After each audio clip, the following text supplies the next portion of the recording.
อ่าถามผสมไปตอนนี้ก็ขาดไทยแล้วไปที่ห้อยพี่น้อย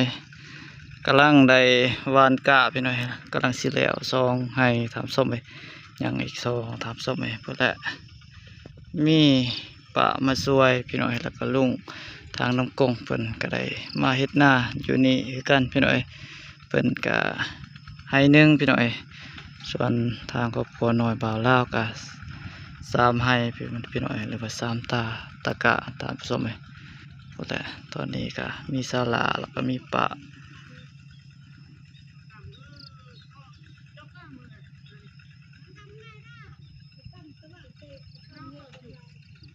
มีปะแนมมาสวยพี่น้อย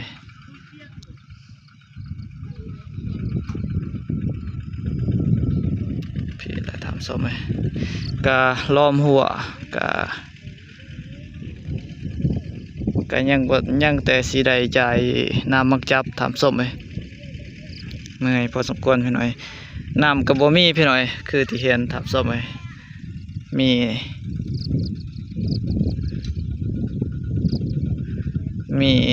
เครื่องหนึ่งแน่ทำส้มไหมมีโตมีไฮบอทำส้มไหม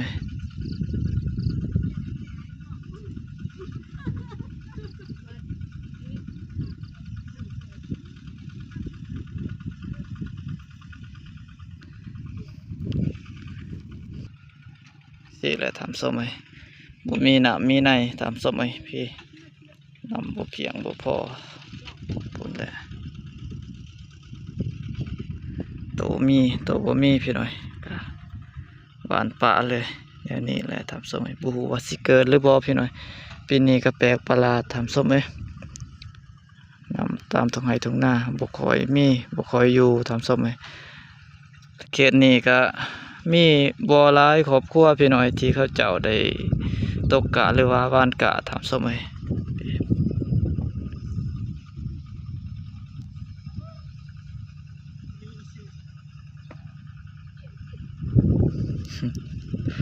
พุ่นแหละลุงเพิ่นพี่น้อยอันปวนโตวานตัวนี้แม่นตะกะของเพิ่นทำส้มไหมก็มีอันนี้เลยพี่น้อยแต่ละจุดแต่ละบอนแต่ละแนวเขามีป้ายไว้คักแน่พี่น้อยปีนี้ก็ถือว่าเฮ็ดคักเฮ็ดแน่อีหลีได้ทำส้มไปมีป้ายติดไว้เขียนไว้เพื่อบ่ให้ลงลืมแหละพี่น้อยเพื่อให้จื้อว่าบนตัวใด